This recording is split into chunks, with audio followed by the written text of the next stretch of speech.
लग्नामध्ये स्त्री ही extreme decision कधीच असं पटकन नाही घेत किंवा रिलेशनशिपमध्ये की ब्रेकअपचा डिवोर्सचा डायरेक्ट नाही घेतली. ती आधी खूप विचार करते, ती आधी खूप वेळ मागते की अरे आपण जरा फिरायला जाऊया का 2-3 दिवस, किंवा अरे तुम्हाला डेटवरच नेत नाही, तू जरा काहीतरी मला स्पेशल फील करून दे ना, माझा बर्थडे येणार आहे, तसं काहीतरी व्हिडिओ बनवण्यासाठी, किंवा काहीतरी मला फुलं आण. आजकालच्या स्त्रिया एवढं क्लिअर सांगतायत की तू असं असं कर, मला स्पेशल फील होणार आहे त्याच्यामुळे, तरीही नाही केलं जात. त्यावेळेस मग तिला असं कुठेतरी वाटतं की आता नाही राहायचं याच्यात. मग तिलाही असं वाटतं की एक दणका द्यावा, म्हणजे नाही कसा शॉक द्यावा कुठेतरी, म्हणून मग ती त्या गोष्टी करते.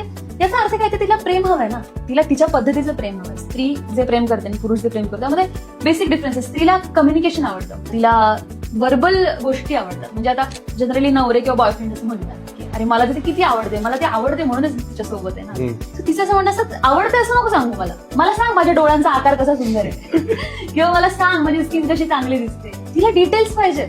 किंवा मला सांग की त्या दिवशी तू ती कॉफी केली होती ना, ती कशी एकदम परफेक्ट, जगातली सगळ्यात छान कॉफी तूच कर, किंवा जगातले ते पोहे तू केले होतेस ते एकदम बेस्ट होते. तिला ते पाहिजे. म्हणजे फक्त कॉम्प्लिमेंट्स असं नाही, डिटेल मधल्या चर्चा तिला आवडतात, स्त्रीला आवडतात. आणि ते कम्युनिकेशन तिथे पुरुष नक्कीच कमी पडतात असं मी म्हणेन.